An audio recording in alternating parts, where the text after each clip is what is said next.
This is Pat and Pat's Southern Kitchen. And earlier today, we made Hoppin' John black-eyed pea stew, and we made a big pot of collard greens, turnip greens, and mustard greens just for New Year's. And my goodness, it was good. And we were going to put cornbread with that, and we had a good New Year's celebration. Now, another way to celebrate with black-eyed peas, because we do need our luck for every day of the year, so is to do a Texas caviar cowboy. Cowboy Texas caviar. And that is actually black-eyed peas done in different kinds of ways as appetizers. Now, I want to go back with you. The year is 1940. There was no such thing as Texas caviar. But Helen Corbett, who was the head chef at Neiman Marcus, was told that she needed to create a Texas meal. Now, when she got to the peas, she was bumfuzzled because she didn't even like peas. But she thought, so I'll pickle them. If everybody wants black-eyed peas, I'll just pickle them. So this is 1940, and this is the very simple recipe that she created. And I happen to have, this is a 1957 version of Helen Corbett's cookbook, and right in the middle of it is pickled black-eyed peas. And she said, oh my goodness, how the men did love it. So I want to show you how simple it is, because then we're going to move to do today's version that is heart healthy, it's vegan, it's beautiful with many vegetables, and it makes a lovely appetizer to take to any party. All right, but let's start and go back to Helen. Now, she started with 2 cans of cooked black-eyed peas, 15-ounce cans. Well, I didn't quite have that many, but I thought you'd get the idea. These are the steamed ones that I got from Trader Joe's. I showed that's a package. So this is 11 ounces in here, but this will give you the idea. And she put them, Neiman Marcus sold them. They were so popular in jars. So she had, see, I should have twice that much. But then she added about a half a cup or so of onion, sliced very thin. I don't think I'll put much more than that. And then she always put 1 whole clove of garlic, and it was to be put in there for a day. And then after a day, she removed the garlic. Now, she also made up a quarter of, now, well, she started with a whole cup of salad oil, she called it, and then a quarter a cup of red wine vinegar.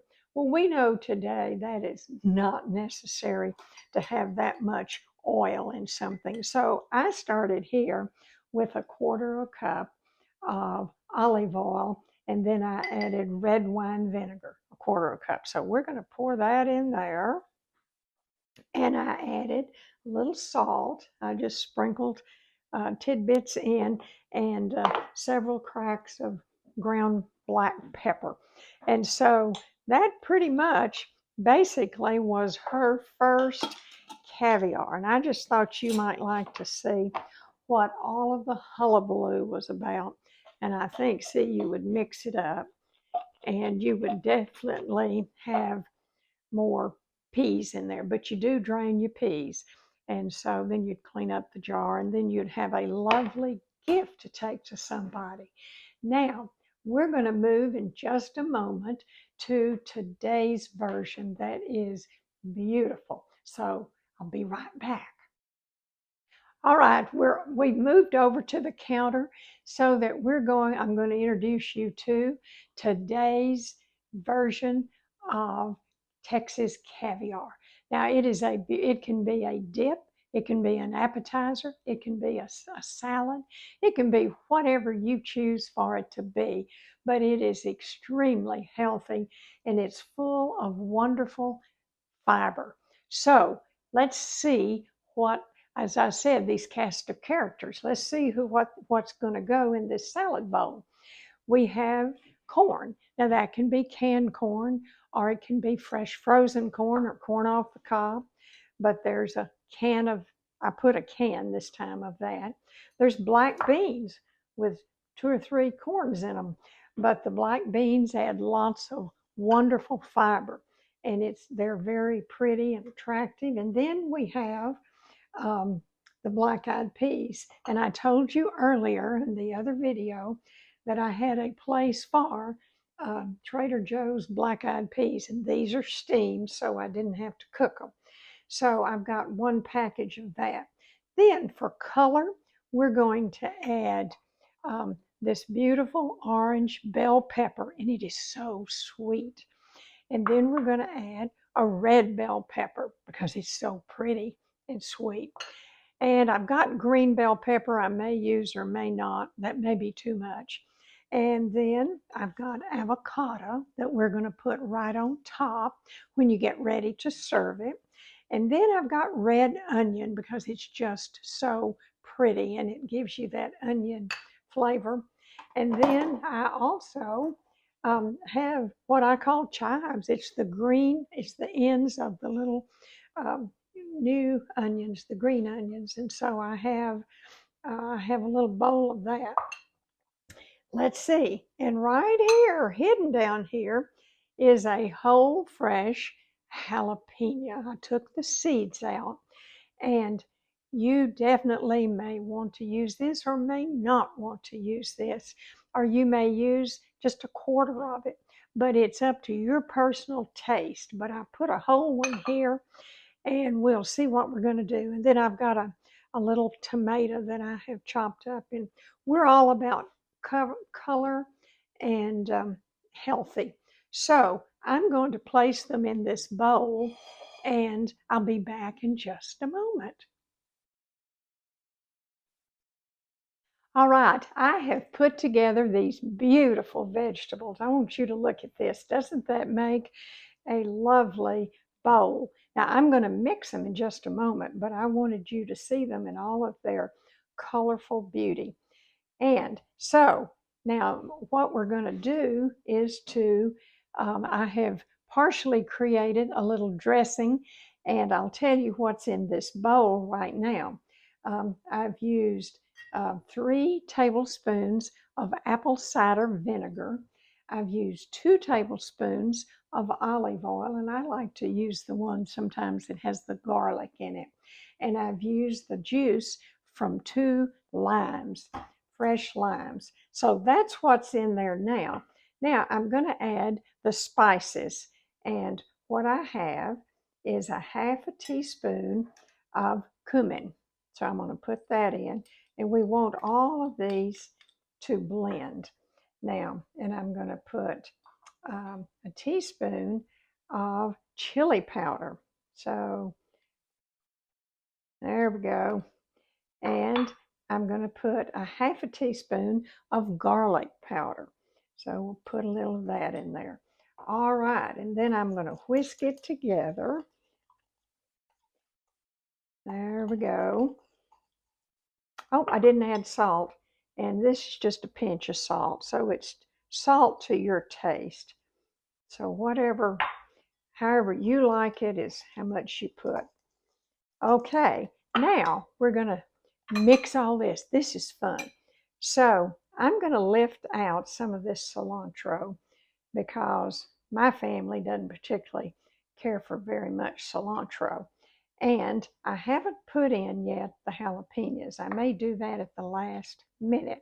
Now, if you're not going to serve this immediately, you need to put the avocados over to one side because they will turn and all that good stuff. But I'm going to go ahead and stir them in.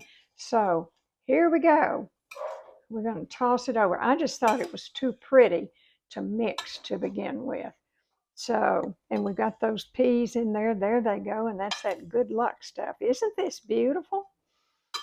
I tell you what, I would take this. If I just had a party tonight, I'd be taking this right with me.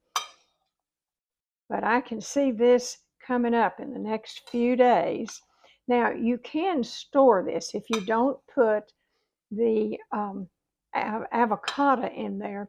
You can store it in the refrigerator for 2 or 3 days in a airtight container. So that might be something you might like to do ahead of time. So, because it does take a little while to chop all that up. Now, let's go for this. I'm going to pour it over it. You can see that chili powder in there, can't you? Now, I've got extra beans and things like that over here because I couldn't get them in the bowl, so I may just mix them in. I think I'll put the rest of this corn in. That can't hurt anything. I think I'll add a few of these really pretty little Roma cherry tomatoes, so we'll put those in. And I may add just a touch of jalapeno. So I'll put a little bit of that in. Now, there we go. And there is your beautiful salad. Stir it up good. And then just put it in something airtight if you're not going to serve it immediately. But this will serve quite a few people. And you can put it on along with crackers or chips, and it makes a wonderful dipping dip appetizer. So there you have it, and I hope you will take the opportunity to make this because New Year's Day is coming up. But after that, there's lots of ball games and parties. So you go enjoy and have a wonderful New Year's celebration. Bye-bye.